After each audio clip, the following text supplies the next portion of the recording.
1001 Nights is an experimental art house movie which makes you engulfed in its endless scope of seductively psychedelic imagery.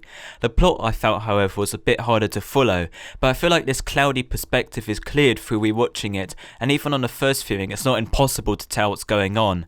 Apart from this, the film's soundtrack also helps to give it life, as depending on what's happening in the story, then the music will fit this like a hand to its glove. At the start there is a female voice which gives an introduction of the film's themes, accompanied by an array of female figures. As the camera zooms in, it is made clear that these figures are all on different individual layers as they are gliding along with the camera. When the short film really kicks in, however, it's instead guided by the music, imagery, and of course its animation, which never fails to amaze me. Apart from this, the colour palette is forever evolving throughout its runtime. For example, there are some scenes where the background is completely white and the characters themselves are drawn with loosely connecting black lines, but then the film will flip this on its head, with a black background accompanied by an array of different colours, while the characters themselves are then often giving off a glowing effect to highlight themselves and are drawn in more of a complete manner.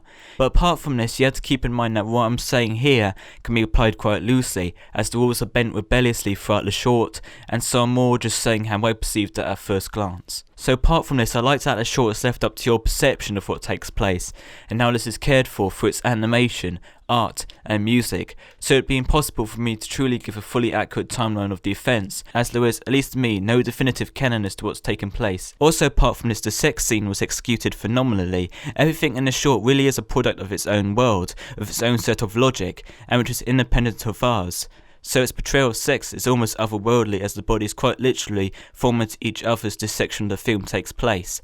The film incorporates many different avenues as to how it's brought to life. There's of course 2D animation, probably hand drawn, as well as offering some pretty compelling 3D scenes too, some being done in CGI, such as when the dragoness creature completely transforms itself into a landscape of towers, as well as using real life props in the bedroom in which the woman wakes up all alone in, surrounded by fabrics in a dark abyss. There's something magical about this scene in particular, the contrast of the comforting room to the darkness everywhere else. In a way, this contrast creates a stunningly beautiful scenery, the dark abyss creating a horrific atmosphere, while the room creates one of being peaceful, comforting, and luxurious. All of this is a very uncanny sight to behold.